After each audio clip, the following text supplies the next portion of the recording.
विद्यार्थियों सभी को नमस्कार। आज हम लोक प्रशासन का लेसन नंबर 4 करने वाले हैं। लेसन का नाम है लोक प्रशासन का अन्य सामाजिक विज्ञानों से संबंध। प्रिय विद्यार्थियों, इस लेसन का आज हम जो प्रश्न करने वाले हैं उसका नाम है लोक प्रशासन का अर्थशास्त्र से क्या संबंध है। प्रिय विद्यार्थियों, अर्थशास्त्र आज के युग का एक महत्वपूर्ण सामाजिक विज्ञान है जो मानव की आर्थिक समस्याओं से संबंधित है।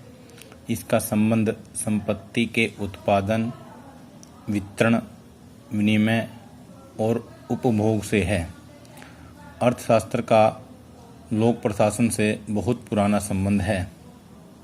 यह भी सर्वविदित है कि दोनों ही विषयों का जन्म राजनीति विज्ञान से हुआ है। अतः दोनों में परस्पर संबंध होना स्वाभाविक भी है।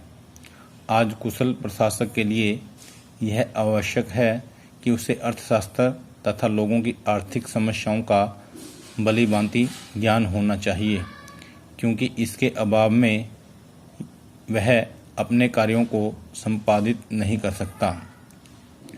लोक प्रशासन और अर्थशास्त्र के बीच संबंधों को स्पष्ट करने के लिए डॉक्टर प्रभुदत्त शर्मा ने निम्नलिखित तर्क दिए हैं। प्रिय विद्यार्थियों, इस प्रश्न को और अच्छे से समझने के लिए यहाँ पे मैं 6 बिंदुओं का वर्णन करूँगा। आप उनको अच्छी प्रकार से देख लेना, याद कर लेना। पहला जो पॉइंट है वह है प्रत्येक आर्थिक क्रिया का स्वरूप प्रशासकीय होता है। आर्थिक क्रियाओं को संपन्न कराने के लिए समाज में कानून और व्यवस्था स्थापित होना आवश्यक है, जो प्रशासक का मुख्य उद्देश्य है। यदि प्रशासक शिथिल और गतिहीन होगा तो समाज में न्याय, शांति और कानून की स्थापना नहीं हो सकेगी।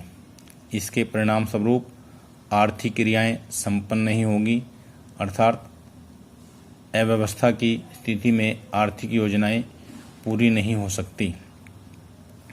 दूसरा जो बिंदु है वह है अनेक आर्थिक प्रश्न लोक प्रशासन के कार्यक्षेत्र में आते हैं, जैसे कर, बजट तथा राष्ट्रीयकरण। प्रिय विद्यार्थियों, बजट जो है वह अर्थशास्त्र से संबंधित है, इसलिए इसका ज्ञान होना लोक प्रशासकों को बड़ा ही जरूरी है। बिना इसके ज्ञान के वह किसी भी प्रकार के बजट को तैयार नहीं कर पाएगा। तीसरा जो बिंदु है, आज का युग आर्थिक दृष्टि से राष्ट्रीय और अंतर्राष्ट्रीय प्रतियोगिताओं का है। सामाजिक न्याय की दृष्टि से यह आवश्यक है कि राज्य अर्थात लोक प्रशासन राष्ट्रीय उद्योगों को संरक्षण प्रदान करें, उन्हें आर्थिक सहायता दे और विदेशी व्यापार को बढ़ावा दे। यह तभी संभव होगा जब लोक प्रशासकों को देश की आर्थिक समस्याओं का ज्ञान होगा। इसलिए अगर किसी भी प्रशासक को लोक अर्थशास्त्र का ज्ञान नहीं है तो वह लोक प्रशासक ज़्यादा सफल नहीं हो सकता। इसलिए अगर लोक प्रशासक को सफल होना है तो उसको देश की आर्थिक समस्याओं का ज्ञान होना जरूरी है। चौथा जो बिंदु है वह है आधुनिक युग में समाजवाद का आधार आर्थिक है। प्राय सभी देशों में समाजवादी विचारधारा लोकप्रिय होती जा रही है। अतः प्रशासन में समाजवादी आदर्शों का व्यापक और सफल क्रियान्वयन होना जरूरी है।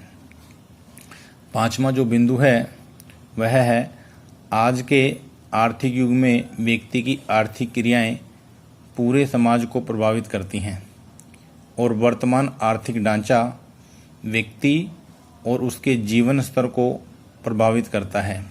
अतः यह आवश्यक है कि समाज में शोषण की प्रवृत्तियां न पनपें, आर्थिक विषमताओं का विस्तार न हो तथा लोगों में बनावटी आर्थिक प्रतियोगिताओं की भावना न बढ़े।